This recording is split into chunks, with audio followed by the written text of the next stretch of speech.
ఇప్పుడు యేసు ప్రభు మనతో అంటున్నాడు, నిజమైన వెలుగు మీకు కనబడుతున్నది కాదు, నిజమైన వెలుగు మీరే. ఒకవేళ మీరు నిజమైన వెలుగైతే ఎలా బ్రతకాలి? కొండ మీద ఉండు పట్టణం ఎలాగైతే మరుగై ఉండలేదో, మీరు నిజముగా క్రీస్తును నమ్ముకున్న వారైతే, క్రీస్తును అంగీకరించిన వారైతే, క్రీస్తును హృదయంలో పెట్టుకున్న వారైతే, మీలో నుంచి క్రీస్తు వెలుగు బయటికి ప్రకాశించుట ఎవరు ఆపలేరు. దేవునికి మహిమ కలుగును గాక.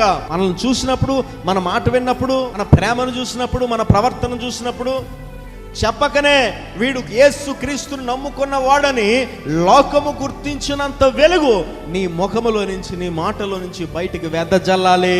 ఎందుకంటే నువ్వు వెలుగైతే దాని గుణమే ప్రకాశించుట. మరి ప్రభుని నమ్ముకున్నాడు కానీ వీడు వెలగట్లేదు అనడానికి ఆస్కారం ఉందంటారా? దేవుణ్ణి నమ్ముకున్నాడు కానీ వీడెప్పుడు ఎవరికి సువార్త ప్రకటించలేదు అనడానికి ఆస్కారం ఉందా? ప్రభుని నమ్మాడు కానీ వీరు ఆత్మలు రక్షించలేదు అనడానికి ఆస్కారం ఉందా? ప్రభుని నమ్ముకున్నాడు కానీ వీడు ఎవరిని ప్రేమించాడు అనడానికి ఆస్కారం ఉందా? ప్రభు నమ్ముకున్నాడు కానీ యేసు నామము పేరట వీడు ఎవరిని ఆదరించలేదు అనడానికి ఆస్కారం ఉందా? ఆస్కారము లేదు.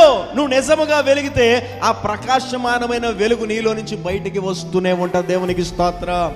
నీ క్రియల రూపంలో, నీ మాట రూపంలో, నీ ప్రేమ రూపంలో, నీ ఆదరణ రూపంలో నీలో ఉన్న దేవుని వెలుగు బయటికి ప్రకాశించినప్పుడే నిజముగా నువ్వు కొండ మీద ఉండు పట్టణముగా కొనియాడబడతావు. దేవునికి మహిమ కలుగును గాక.